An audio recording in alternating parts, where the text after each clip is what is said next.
Pai nosso que estais no céu, santificado seja o teu nome. Venha a nós o vosso reino, seja feita a vossa vontade, assim na terra como no céu. O pão nosso de cada dia nos dai hoje. Perdoai as nossas ofensas, assim como nós perdoamos a quem nos tem ofendido. Não nos deixeis cair em tentação, mas livrai-nos do mal. Não nos deixeis cair em tentação, mas livrai-nos do mal. Bom dia a todos, hoje 2 de março de 2016, continuando o nosso estudo do Devassando Invisível, a médium é a Dona Ivone do Amaral Pereira. Começamos o nosso estudo, assim, bastante elevados, com a Marcela que cantou pra gente aí o Pai Nosso, de uma maneira diferente, e agora, assim, com as energias, como diz o Dudu, música é fluido cardíaco, né? Vibrando assim nós, assim, meio emocionados ficamos, e vamos lá, começando o nosso trabalho de hoje. A Dona Ivone se encontrava numa situação que ela tinha saído do corpo para ir visitar ambientes mais terra-terra, vamos dizer assim, no plano espiritual. Era interessante a gente voltar um pouquinho aqui, quando ela diz que tão logo retomamos a lucidez que nos é própria durante os transes mediúnicos que nos facultam tais visitas. Quando ela entrava no transe letárgico, então ela dormia, né? O corpo dormia, entrava naquele transe de letargia e ela passava como se fosse alguns segundos de perturbação, sabe aquela coisa assim que a pessoa fica assim, sem reconhecer, até ela acordar do lado de lá, vamos dizer assim, acordar, ficar lúcida, ficar desperta. E ela fala muitas vezes, não é? Que passou esse tipo de situação nesses seus transes.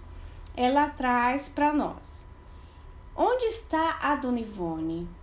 A Dona Ivone se adentrou num ambiente que era um bar. Era um bar e que ela tinha convicção que era um bar que estava em crosta terrestre, como se fosse um duplo do mundo material, né? Então, assim, uma expansão do ambiente material. Não é difícil da gente assimilar esse conceito, por quê? Porque na própria literatura espírita, nós vemos exemplos, por exemplo, dos espíritos que dizem que tem uma expansão no próprio centro espírita. Então, o centro espírita está ali e uma expansão do ambiente espírita. Então, aquele centro espírita que é pequenininho, muitas vezes, visto espiritualmente, ele é bem maior. Tem mais quartos, né? Tem mais lugares assim para poder acolher os espíritos e uma estrutura espiritual para trabalho. Ora, se assim pode ser dentro de um centro espírita, essa expansão, esse aumentar, vamos dizer, das estruturas do centro espírita na quarta dimensão, se assim a gente puder dizer, também em zonas de tristeza, não é? Também em zonas inferiores. Então ela diz, olha, que vinham espíritos ébrios e desordeiros que se aglomeravam para conversações dos mais ignóbil teor. Acompanhava-nos um guardião da espiritualidade, visto que, se em vigília não será lícito a um médium penetrar o ambiente dessa espécie, a não ser visando o serviço de legítima caridade, menos admissível será que ele faça em espírito, durante o sono natural ou em transe, a não ser acompanhado pelos tutores espirituais igualmente para fins caritativos ou instrutivos. Nós tínhamos tratado desse assunto a semana passada, é um assunto um pouquinho polêmico, mas eu imagino que nós tenhamos chegado a um acordo do que consiste isso. A gente até pegou o Dudu como nosso exemplo, né? Dizendo a Dudu que se ele tivesse lá, entrar no centro para poder, ou num bar de cobaia, entrar no bar para poder ajudar alguém é uma coisa. Então ele já entra energeticamente elevado, com espíritos assistentes. Outra coisa é Dudu entrar com um amigo e tomar todas. Então, a mesma pessoa pode entrar no mesmo lugar em duas circunstâncias diferentes. Porque o pensamento é tudo. Dado que o pensamento é tudo, a intenção tá, né? Tudo que vale é a intenção. Nós temos aprendido isso na codificação espírita. Nesse guardião, todavia, não reconhecemos a silhueta veneranda de Bezerra de Menezes, mas a de um de seus assistentes, cujo nome ignoramos, embora soubéssemos estar sob a direção e a vigilância daquele mestre para a instrução a ser tentada. Recapitulando, para quem está chegando agora, ouvindo a primeira vez, esse estudo da Dona Ivone. A Dona Ivone, quando fazia essas excursões assim, em zonas mais pesadas, simplesmente a Dona Ivone ia com o Dr. Bezerra de Menezes. Era ele que levava, porque ele fazia sempre um trabalho de socorro e de assistência aos espíritos.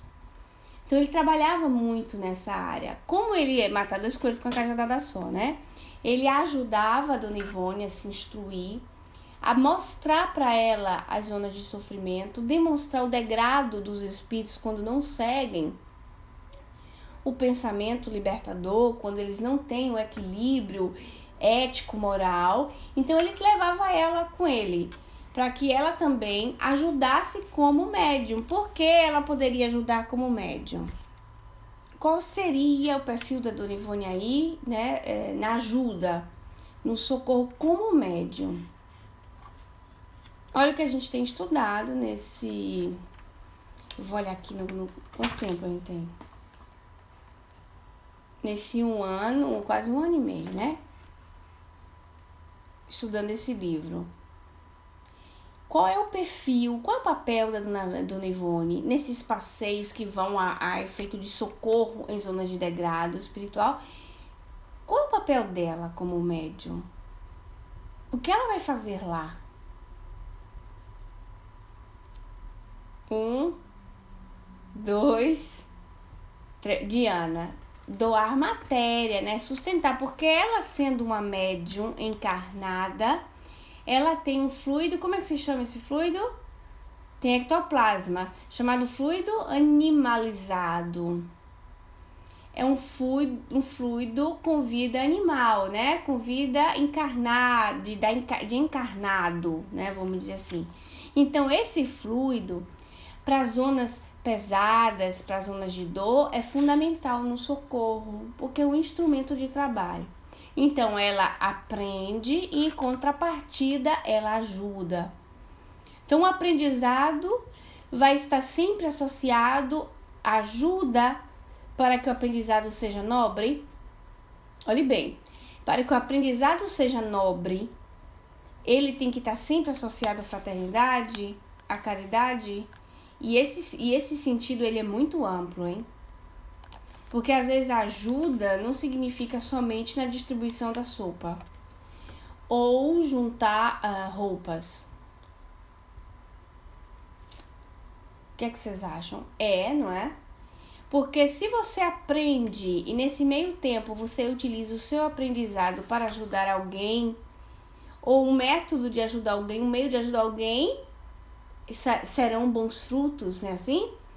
O Dudu colocou ali pra gente, no Missionários da Luz, há um processo onde o espírito precisa de fluidos de um encarnado. É necessário, porque, por exemplo, a reunião mediúnica entra nesses parâmetros. Quando nós intervimos por pessoas que estão sofrendo, por exemplo, por enfermos, né? Nós estamos intervindo por enfermos, né? Assim, ontem, por exemplo, foi o dia dos enfermos. Nós intervimos com enfermos, a prece à distância, o que é que acontece? Nós estamos doando energias, não estamos? E aí, tá na competência de Deus como ele vai usar essa energia, né? Sim, Tininha, você depois faz um atendimento fraterno com um do pessoal, tá certo? A gente depois vai mais, depois quando acabar a gente vai ver quando pode conversar um pouquinho com você, tá certo? Já siga aí a orientação do Dudu, viu? Então, intervindo, nós estamos doando as energias e a espiritualidade depois vai utilizar essas energias para quê? Para aquilo que for necessário para o enfermo.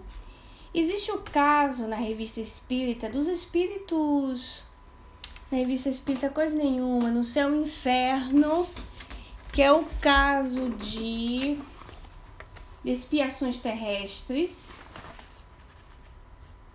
Era a história de Clara Rivière, tá? Expiações terrestres. Deixa eu ver se é ela mesmo. Que ela era uma menininha. Não é. E a menina teve um problema de doença muito grande. Era uma doença assim que tinha acabado assim com a família e o pai era aquele que sofria mais, né?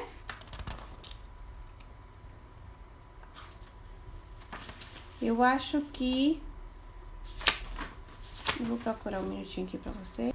É a história de Anna Bitter. Anna Bitter foi uma menina que sofreu uma doença que foi definhando. Na época, provavelmente poderia ser um câncer, né? Que não teve cura. O pai gastou de tudo para poder salvar essa filha, mas era uma pessoa muito fechada dentro dele mesma. Então, por mais que e for pedido orações por Anna Bitter, pela intervenção de Anna Bitter e tal, os espíritos deram o conselho para o espírito mentor do médium na época, né? Deu o conselho para aquele grupo, bem assim, quero achar o pontinho certo. A pobre criança, cuja sentença de morte fora suspensa por Deus, em breve deverá regressar ao nosso meio, visto como mereceu a divina compaixão. Quanto a seu pai, esse homem infeliz tem de ser punido na sua única afeição mundana, visto haver zombado da confiança dos sentimentos de quantos rodeiam. Então aqui, ó. Orai, meus amigos, por essa pobre criança, cuja juventude vai dificultar-lhe os últimos momentos. Então a menina tinha que desencarnar, mas era muito jovem. E a juventude iria dificultar os últimos momentos. Não é curioso isso? E eles estavam dizendo para orar, né?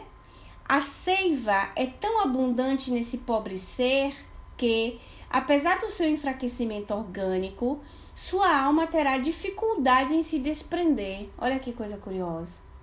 Então a menina tinha fluido vital ali, não é? Abundante, fora o apego do pai. Então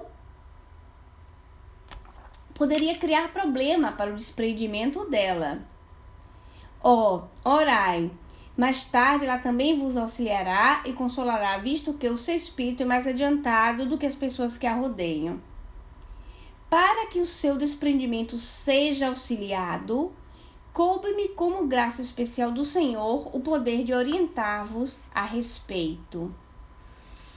Não é estranho? Quer dizer, peraí, a menina estava doente, o pai estava sofrendo, O espírito benfeitor daquela família ali que estava pedindo por ela, não é? O orientador do médium disse que Deus tinha permitido a ele de vir orientar aquele grupo para orar pela menina, orar para a menina se desprender do corpo. Qual é a nossa atitude? Normalmente, orar para salvar, não é? Orar a Deus. Então, orar a Deus, o Deus utilizar aquelas energias ali para ajudá-la no desprendimento. Mas aí veio a menina e deu uma resposta depois disso. Tá todo mundo aí, né? Vocês estão chocados com a história? Isso tá na codificação espírita, né?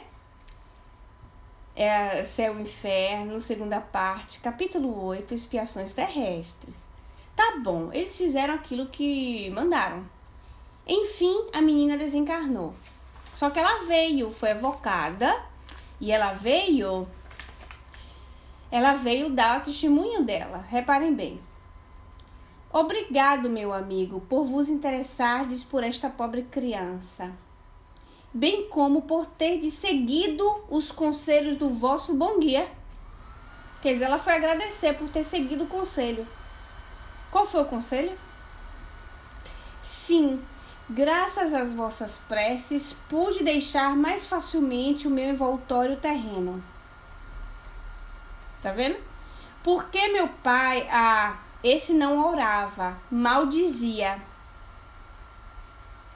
Vocês estão vendo? Então, só esse pedaço aqui, porque depois sai do nosso assunto.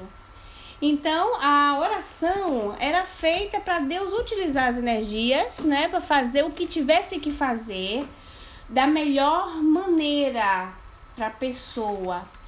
Então, a gente não vai se colocar no posicionamento de querer operar milagres, mas entregar a Deus o que é de Deus. Isso é um cômpito de Deus, quem cura é Deus, né? Nós vamos ajudar a pessoa. E muitas vezes acontece, nós estudamos no áudio. Nós estudamos no livro dos médiuns ontem sobre o médium curador. E chegamos numa perguntinha muito interessante, que era sobre se a prece curava. A prece à distância curava, né? E muitas vezes sim, mas de outras vezes não surte efeito. Porque aquela pessoa precisava passar por aquela provação para mesmo se elevar. Então, poxa, não fica uma interrogação enorme? Qual é a nossa postura com isso? Seria a postura de quem ora pelo bem da pessoa, que ela fique o melhor possível, mas esse melhor dentro do contexto de Deus, não dentro do nosso contexto humano, dentro do contexto de Deus. Porque a gente também não pode jogar energia nas pessoas para poder atrelarem elas numa situação de sofrimento. Então, entregar a Deus a sabedoria de Deus. Deixar a pessoa a sabedoria do Criador, porque ele sim sabe o que é melhor para o seu filho. Qual é o pai mais perfeito? Com certeza não sou eu. É Deus. Então, ele sabe muito bem o que é melhor para cada um de seus filhos. Deus é quem sabe das nossas necessidades, né, Marcela? E opera pelo nosso bem. 100%. E opera pelo nosso bem. Então, a Dona Ivone ia como médium para doar essas energias. Para poder, além de se instruir, socorrer. Mas tem uma coisa interessante, ela não percebeu a presença de Dr. Bezerra de Menezes. Ele não estava, como sempre. Estava um outro que faz parte dos seus assistentes, né? Daqueles espíritos que trabalham com ele. De uma força vibratória significativa, o dito assistente fazia-se entender telepaticamente, como se conversasse em voz alta e com veemência, até mesmo com autoridade e ardor. E médico, tal como seu mestre Bezerra de Menezes, ao vê-lo, sentimos de imediato que fora grande cirurgião quando habitante na Terra. Então ela já sentiu, né, pelas irradiações do espírito, que ele tinha sido uma grande autoridade, um grande cirurgião, e estava trabalhando para as falanges. Então Vocês percebem outra coisa curiosa? O perfil do caráter do espírito. Era um espírito mais austero, com autoridade e ardor, até mesmo com ardor. Revelou-nos nesta data desempenhar tarefas psíquicas, à cabeceira de pessoas operadas e de acidentados, em vários hospitais do Rio de Janeiro, com ação igualmente junto a cirurgiões, enfermeiros, militantes naquelas instituições. O Dr. Bezerra de Menezes estava ocupado, trabalhando com socorros mais imediatos, né? É notável que, penetrando no antro acima referido, nenhum mal-estar nos atingisse. Sentíamos-nos envolvida como que numa redoma de muita tênue neblina, invisível aos olhos inferiores em vibrações. Parece que os espíritos caritativos que visitam tais locais se imunizam previamente a fim de resistir aos choques vibratórios de entidades maléficas que neles voluteiam, e imunizam também seus médiuns. Observemos que ela está toda envolvida como numa neblina, né? Em energias que possam, vamos dizer assim, isolá-la daquelas energias deletérias. Quem faz isso? Os próprios mentores, né? Os próprios mentores providenciam esse isolamento dela energético, seja deles mesmos, seja do próprio médium. Frequentemente visitamos esses covis em espírito, com nossos tutores espirituais, e nunca nos ressentimos de qualquer depressões ou excitações nervosas no dia seguinte, o que deixa de acontecer quando aí vamos sós, pretensiosamente supondo esta altura de executar tais serviços desacompanhada da vigilância maior. Isso ela está falando dos que se projetam sem assistência, né? Que vão desavisadamente passear nesses antros. Deveriam ser evitados. Isso me lembra uma circunstância muito interessante. Eu tenho uma amiga, e essa amiga já aconteceu uma, duas ou algumas vezes na sua vida dela entrar assim num tipo de desdobramento e ver mesmo o espírito mentor, com aparência até de médico, chamá-la para ir com ele.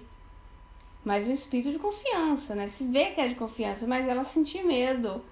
Sentir medo e dizer, não, eu não vou. Né? Então, você observa que através do cuidado dos mentores espirituais, você não corre risco. Vai que é fake, Dudu. Pela circunstância como foi contada e como se estava, imagino que não era fake, não. Não era fake, não.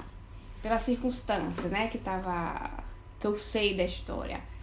Então, os espíritos nos imunizam a determinadas circunstâncias e nos ajudam mesmo a neutralizar essas energias. Quando aconteceu de Dona Ivone fazer um passeio, e nós vamos ver isso no Recordações da Mediunidade, teve algumas vezes que ela saiu por ela mesma, né? E das vezes que ela saiu por ela mesma sem apoio, ela se deu mal, né? Ela se deu bastante mal.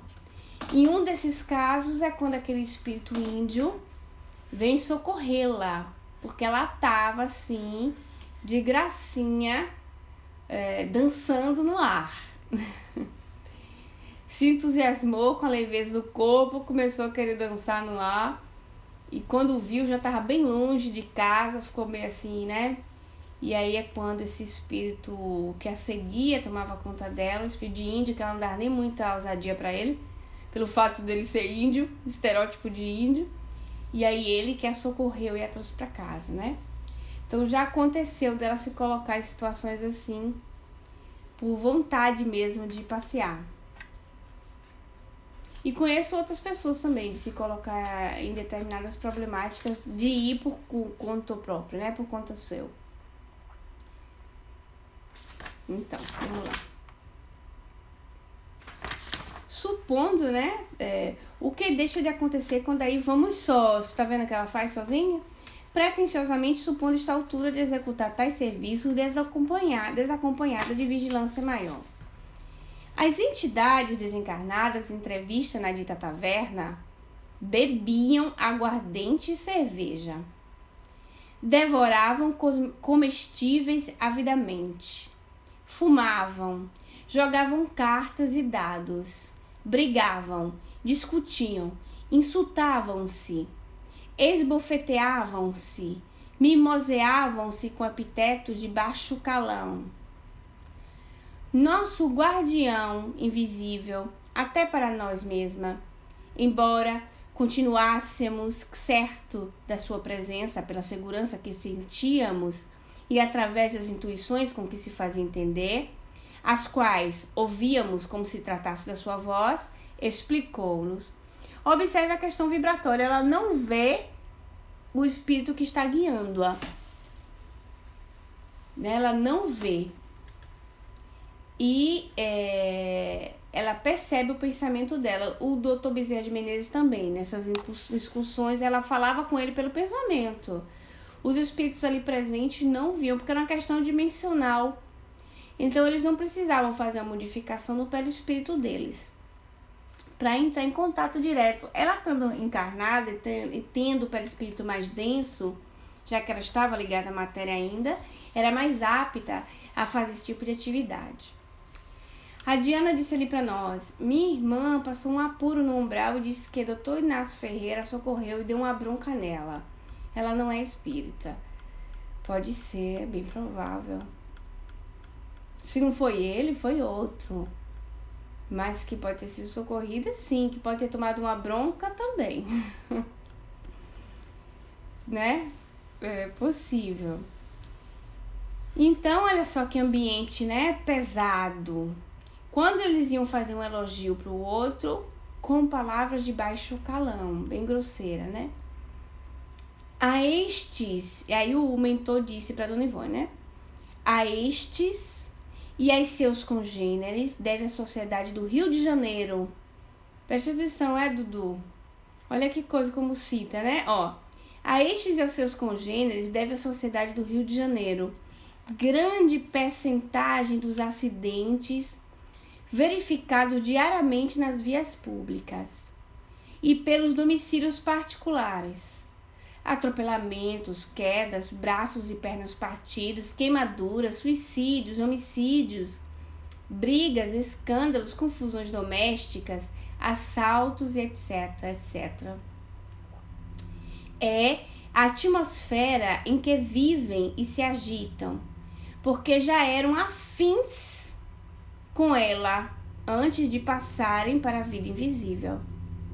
É o que constantemente inspiram, sugerem e incitam, encontrando no homem um colaborador passivo que facilmente se deixa dominar por suas terríveis seduções. A infelicidade alheia é o seu espetáculo preferido. Provocam 1000 distúrbios na sociedade e nos lares, pois se divertem com a prática de malefícios. Não entendem a sublime significação dos vocábulos: amor, caridade, piedade, fraternidade, honestidade. Não creem em Deus, não têm religião. Odeiam o bem e o belo com todas as forças vibratórias que possuem. Odeiam os homens e os seguem sorrateira e covardemente, porque odiavam a própria sociedade antes de morrerem, sabendo que não serão vistos nem pressentidos.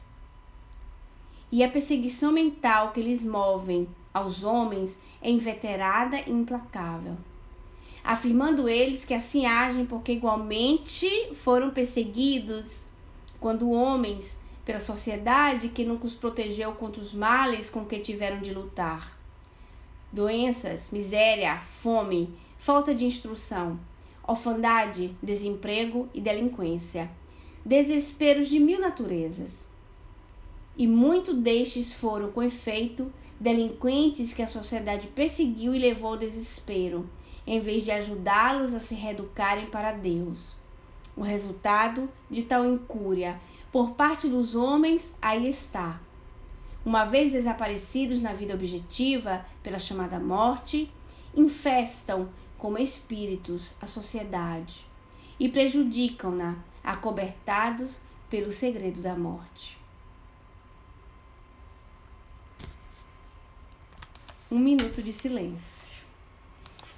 É uma situação terrível, mas é uma situação que vive e persiste na nossa sociedade. Existe nas grandes cidades, existe a afinidade de inclinações dos indivíduos dessa cidade, e a codificação espírita, bem compreendida e bem estudada, nos responde à altura essa classificação. É totalmente doutrinário isso aí. Nada foge do doutrinário. Agora vamos lá.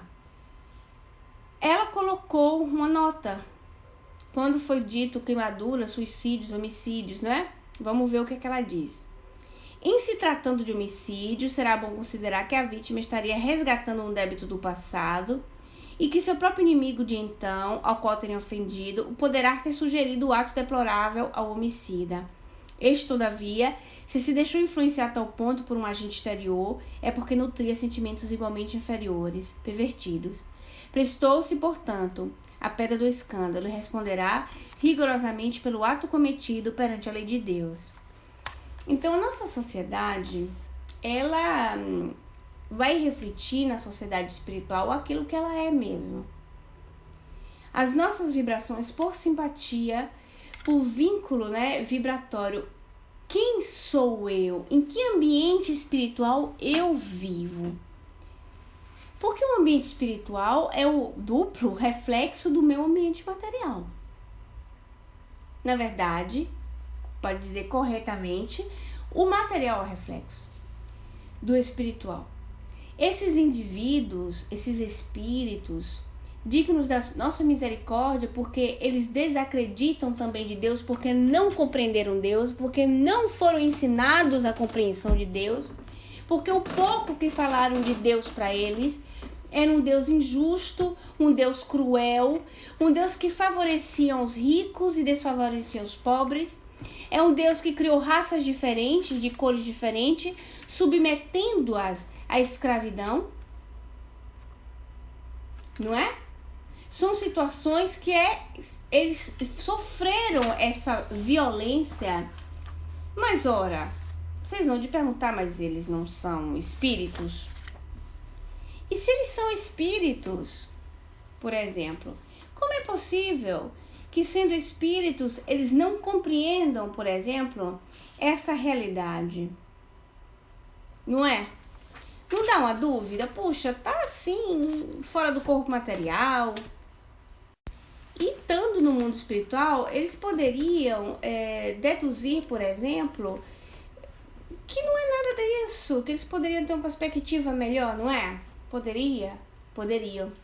Mas só que os espíritos, quando eles desencarnam em situações de degrado, quando o espírito está degradado, não é só a situação exterior da pobreza, da miséria, da fome, mas no degrado que o espírito se fez envolver, ele se cristaliza. Então é muito mais confortável para ele se sentir o injustiçado da sociedade do que o espírito milenar, cheio de experiências, que muitas vezes está em um processo de resgate e que aquela vida difícil que ele teve serviria para educá-lo. Mas vocês observem que a nossa sociedade é fruto do nosso próprio trabalho. E o nosso trabalho, do pouco que existe no nosso ambiente familiar, que a gente pode fluir, do crescimento do ambiente familiar.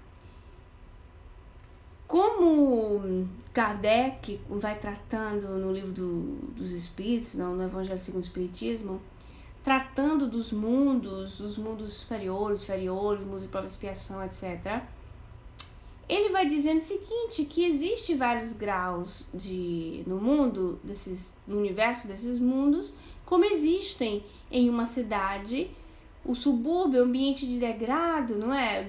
A parte da miséria, os bairros melhores, as pessoas mais cultas, as mais ignorantes. E ele falou numa questão do público, do povo, da humanidade espalhada pelo universo. Mas é diferente no nosso planeta? Não é. Mas o que é que eu vou completar esse pensamento? Porque esse pensamento ele é tão profundo, duraria falar desse assunto um seminário. Mas eu queria trazer para vocês, no Livro dos Espíritos, o capítulo 12, a perfeição moral. A pergunta é a 917. A pergunta 917 é uma resposta dada por um espírito que se chama Fênelon. Fênelon, século antes do aparecimento do espiritismo, foi um grande estudioso, pedagogo, um grande educador. Fênelon era um educador de almas, certo? E Fênelon que deu essa resposta. Vamos lá? Qual é o meio de destruir-se o egoísmo?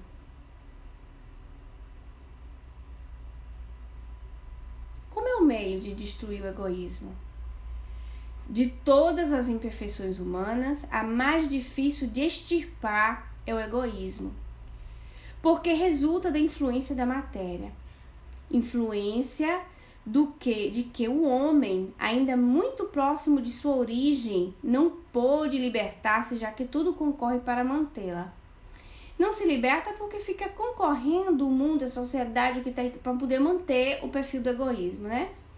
Suas leis, olha só, suas organizações social, sua educação. O egoísmo se enfraquecerá com a predominância da vida moral sobre a vida material.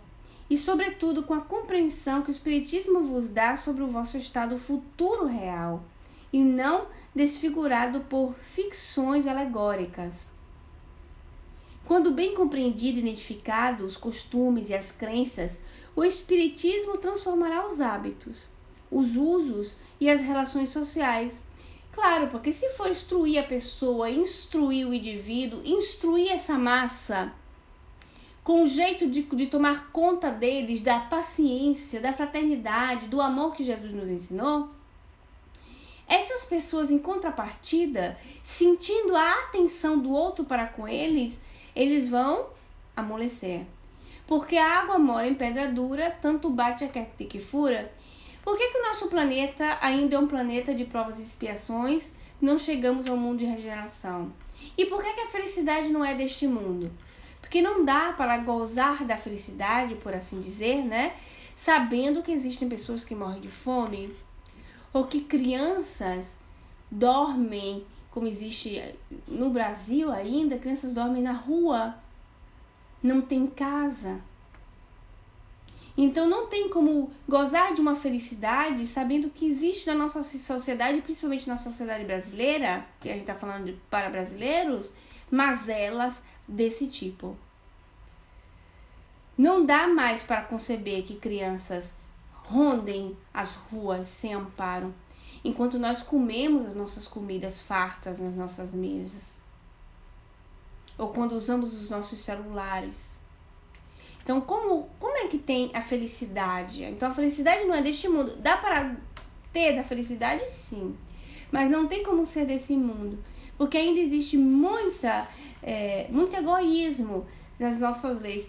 Então, Fenelon responde, ora, quando modificar o nosso ponto de vista da vida moral sobre a vida material, nós temos que compreender a relação do homem com o homem, do amor, pela fraternidade. Então, já não vamos dar tanta importância à vida material. O que é isso? Se eu nasci branco, se eu nasci preto, se eu nasci em São Paulo, se eu nasci na Bahia, não é? Se eu sou do Rio Grande do Sul, se eu sou na Argentina, não vai importar. Porque vai ter a igualdade. Os seres humanos vão começar no dia que acontecer, a se verem como irmãos, literalmente, mesmo com suas diferenças de raça, de cor, de cultura, aí o egoísmo se dissipa. Porque tudo isso é o egoísmo. É o egoísmo que faz tudo isso, né? O egoísmo se baseia na importância da personalidade. Olha que coisa interessante. Se baseia na importância da personalidade. Tipo, Dudu é o cara, Juliana é o cara, Didima é a cara, Nayane é o cara. Então, o egoísmo tá na importância da personalidade. Essa resposta de Fenelon é muito importante. E muito rica de conteúdo. Ora, repito, o espiritismo bem compreendido mostra as coisas de tão alto que o sentimento da personalidade desaparece, de certo modo, diante da imensidade, destruindo essa importância, ou pelo menos reduzindo-a às suas reais proporções. Ele necessariamente combate o egoísmo. E aí vem a razão, o porquê dos espíritos maus continuarem com o mal. Porque, como foi que o espírito esclareceu aqui para Dona Ivone? Antes de eu continuar aqui, vou ler isso aqui para vocês. Ó. Eles odeiam o bem e o belo com todas as suas forças. Odeiam os homens e os seguem sorrateiramente e covardemente. Mais adiante, que assim agem porque igualmente foram perseguidos quando homens pela sociedade que nunca os protegeu contra os males com que tiveram de lutar.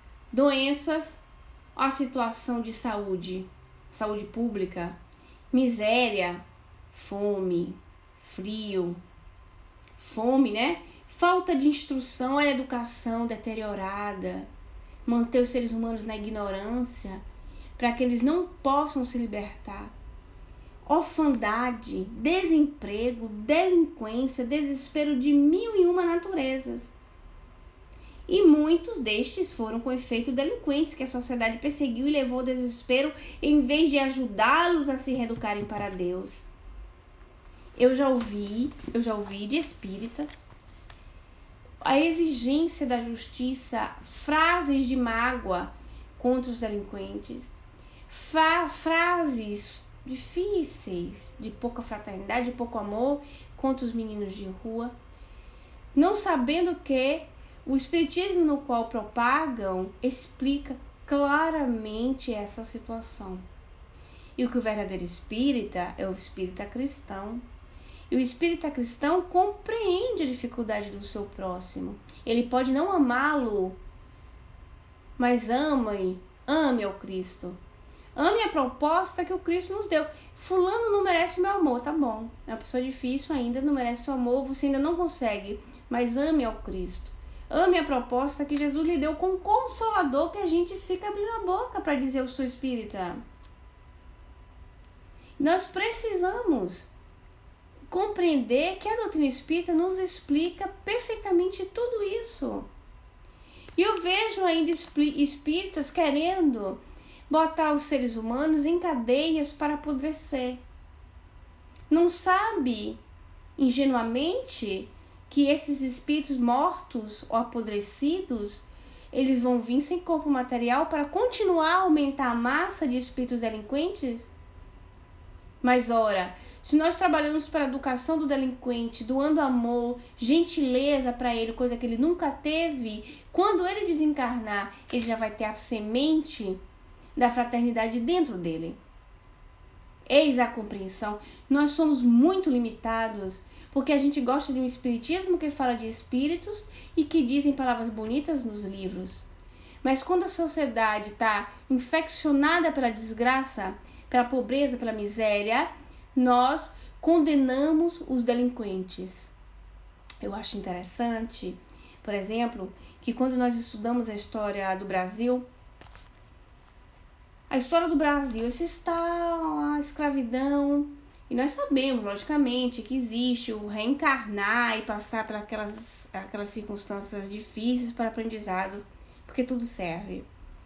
Ora, quando os negros foram libertados em 1800 e qualquer coisa lá pro final, porque demorou no Brasil de libertá-los, quando eles foram libertados, os fazendeiros, eles não deram nenhum amparo àqueles filhos de Deus.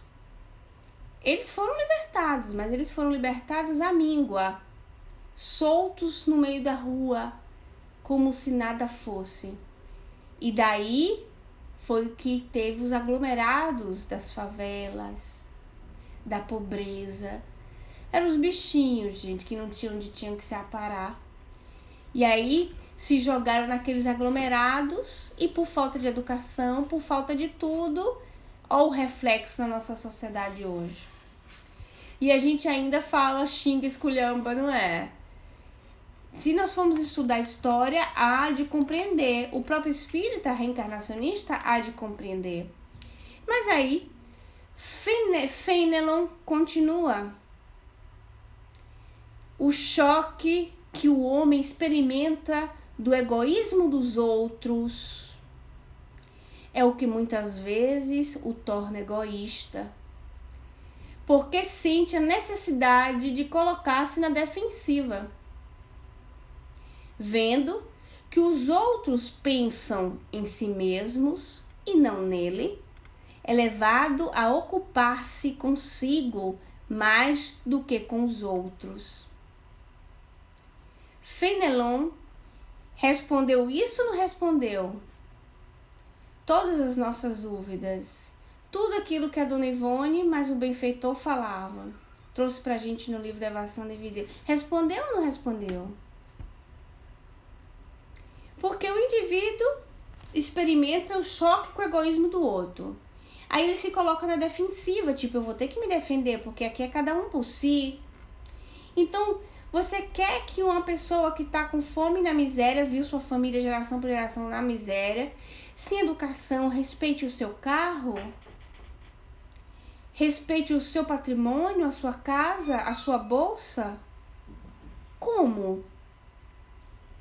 Ele vai pensar em si mesmo.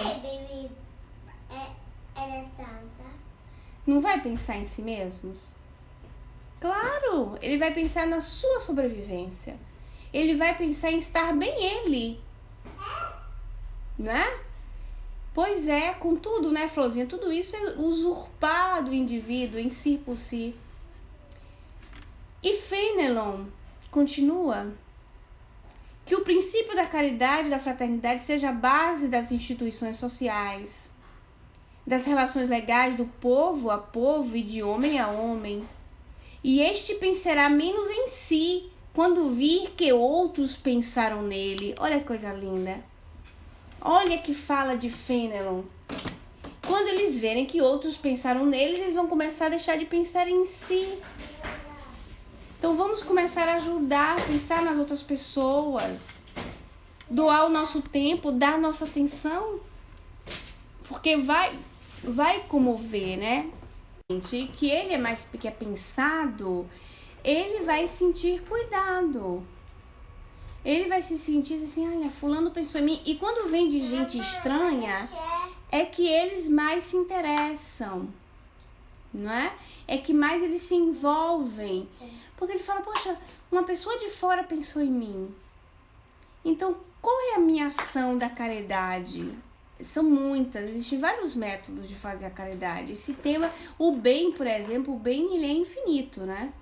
As nuances do mal é que é limitado, segundo o próprio Evangelho, segundo o Espiritismo.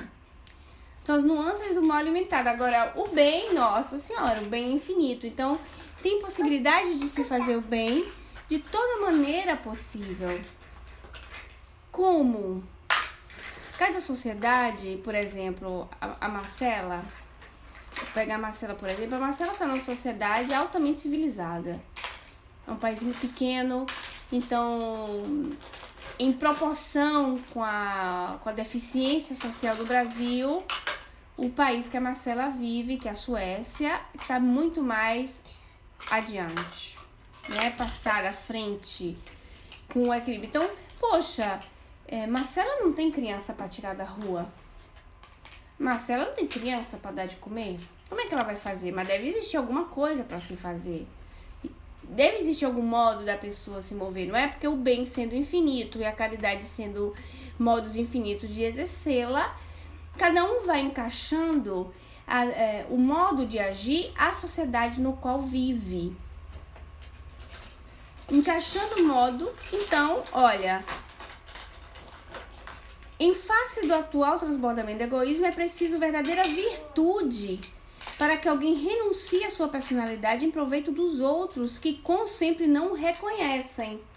Então você vai suar sua camisa, vai doar seu tempo para os outros e muitas vezes eles não vão reconhecer. É principalmente aos que possuem essa virtude que o reino de Deus, o reino dos céus, se acha aberto. A esse, sobretudo, está reservada a felicidade dos eleitos, pois em verdade vos digo que no dia da justiça todo aquele que só haver pensado em si mesmo será posto de lado e sofrerá pelo abandono a que será relegado. Então, logicamente, se o mal é uma corrente, né? Se a gente não quebra a corrente, não vai pra frente. Mas não vai pra frente. E foi conquista, né, Dudu? Isso foi uma conquista.